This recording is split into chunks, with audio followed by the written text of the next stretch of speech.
হর্নেউস নতুন মরশুম শুরুর আগেই চমক দিল কেকেআর, সামনে এল নাইটদের নতুন রণসজ্জা। Cocker Knight Riders unveiled their new jersey ahead of April 2024।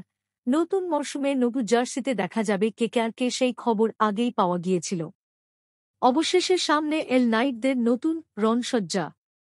2 March থেকে শুরু হচ্ছে আইপিএল। 2-3 তারিখ থেকে ঘরের মাঠ ইডেন গার্ডেন্সে সানরাইজার্স হায়দ্রাবাদের প্রথম ম্যাচ কেকেআরের।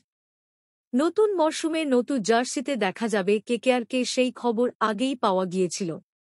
অবশেষে সামনে এল নাইটদের নতুন রণসজ্জা। সোমবার জমকালো অনুষ্ঠানের মধ্য দিয়ে প্রকাশ পেল কেকেআরের নতুন জার্সি। অনুষ্ঠানে নাইট কর্তা, প্লেয়ার থেকে শুরু করে উপস্থিত ছিলেন ফ্যানেরা। কেকেআরের নতুন জার্সি এক কথায় অনবদ্য। জার্সি প্রকাশের অনুষ্ঠানে বিশেষ পারফরম্যান্স করেন বিখ্যাত সঙ্গীতশিল্পী ঊষা উন্মুক।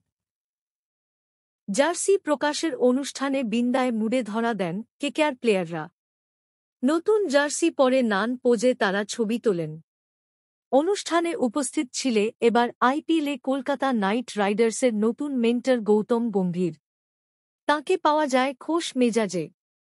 প্রসঙ্গত 5 মার্চ থেকে ইডেন গার্ডেন্সে শুরু হয়েছে কেকেআরের প্রস্তুতি শিবির।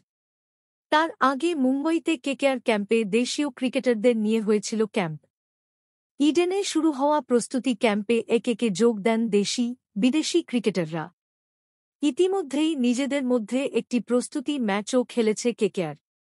2014 সালে শেষবার আইপিএল জিতেছিল কেকেআর। সেবার অধিনায়ক ছিলেন গম্ভীর। 2012 সালেও নাইটদের ট্রফি দিয়েছেন তিনি।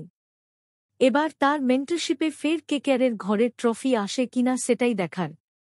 নতুন মরশুম শুরুর আগে কলকাতা নাইট রাইডার্সের নতুন জার্সি দেখে খুশি ফ্যানেরা। এবার প্রিয় তারকাদের মাঠে জ্বলে ওঠা দেখার অপেক্ষা।